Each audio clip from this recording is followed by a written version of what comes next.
warahmatullahi wabarakatuh. Perkenalkan, nama saya Gavin Benedictus Simanora. Perkenalkan, nama saya Anggita Naila Dilatika. Perkenalkan, nama saya Cindy Maulana Ramadhani. Perkenalkan, nama saya Amelia Patika.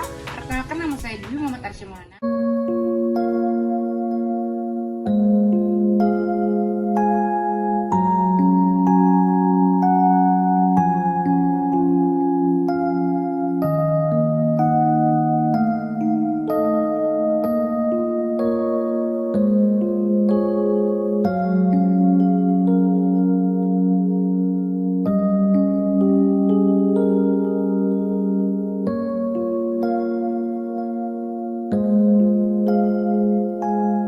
Kita bahas tentang masa reformasi sekarang. Masa reformasi itu adalah masa di Indonesia dari tahun 98 sampai nggak tahu kapan. Karena sekarang pun masih masa reformasi. Nah, bagaimana sih kronologi masa reformasi? Nah, kita bahas ya.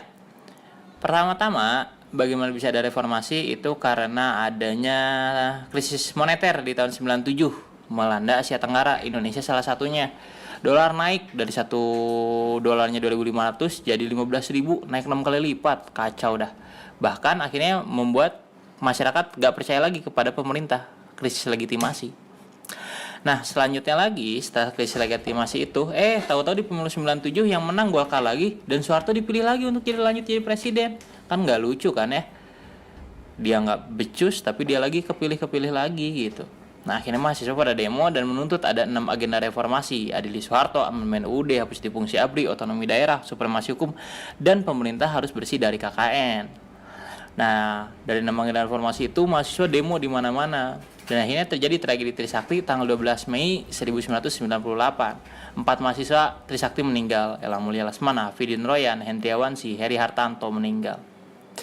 Dari sana demo makin besar. Bahkan 12 sampai 13 Mei 98 terjadi kerusuhan dan penjarahan di kota-kota besar di Indonesia. Jakarta, Solo, wah banyak lah di mana-mana, bahkan banyak yang diperkosa-perkosain. Nah, kemudian tanggal 18 sampai 20 Mei 98 gedung DPR MPR diduduki oleh para mahasiswa. Benar-benar diduduki, dikuasai semuanya sama mahasiswa. Dan akhirnya hari yang ditunggu terjadi. 21 Mei 98 pukul 9:05 Soeharto mengundurkan diri dan dia diganti oleh wakil presidennya. Siapa? Yaitu Habibie.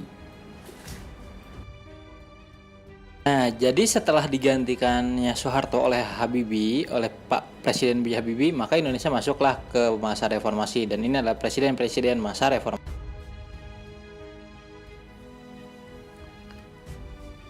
Oke, nah sekarang B.J. Habibie itu dimulai tanggal 21 Mei 1998 dan berakhir tanggal 20 Oktober 1999. Sebentar saja, hanya setahun 5 bulan. Nah, Habibie ini dia kan menggantikan Pak Soeharto. Nah, kemudian ada juga yang menilai tidak konstitusional nih, karena berdasarkan pasal 9 Undang-Undang Dasar 1945, presiden itu harusnya bersumpah di hadapan MPR DPR, sedangkan Pak Habibie ini dia bersumpahnya di istana pada saat itu. Kok bisa di istana sih? Ya karena pada saat itu kan gedung MPR DPR-nya dikuasai mahasiswa.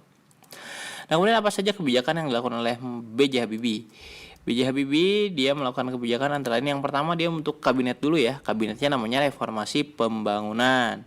Kemudian juga dia menetapkan Undang-Undang Nomor 9 Tahun 98 tentang kemerdekaan menyampaikan pendapat di muka umum. Jadi boleh nih kita menyampaikan pendapat di muka umum, tidak kayak pas zaman Pak Harto, nggak boleh. Nah, kemudian menetapkan 12 ketetapan MPR dan ada 4 ketetapan yang mencerminkan jawaban dari tuntutan reformasi. Ya, diantaranya kan tentang pembatasan masa jabatan presiden gitu, dan juga amandemen dan lain sebagainya. Nah, kemudian selain itu apalagi nih kebijakan dari Pak Habibie ini? Dia membebaskan para tahanan politik masa Orde Baru.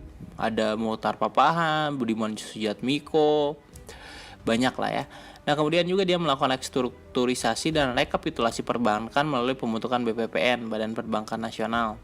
Nah, kemudian juga menaikkan nilai tukar rupiah hingga akhirnya dolar itu yang asalnya sampai 15.000 bisa turun di bawah 10.000 saja. Nah, selanjutnya ada mengadakan jajak pendapat atau referendum bagi orang Timur Timur untuk memilih merdeka atau masih tetap menjadi bagian dari Indonesia, dan hasilnya mereka kan memilih untuk merdeka ya, orang Timur Timur ini lepas akhirnya dari Indonesia. Dan gara-gara lepasnya Timur Timur ini dianggap sebagai kejelekannya Pak Habibie, dan akhirnya Pak Habibie tidak boleh lagi mencalonkan jadi presiden pada saat itu. Nah, tapi paling hebatnya adalah ketika dia melaksanakan pemilu tanggal 7 Juni 1999, pesertanya ada 48 partai, bahkan yang daftar ada 141 partai. Nah, hasilnya yang menang PDI juara 1, Golkar juara 2, PKB juara 3, P3 juara 4, dan PAN juara ke-5.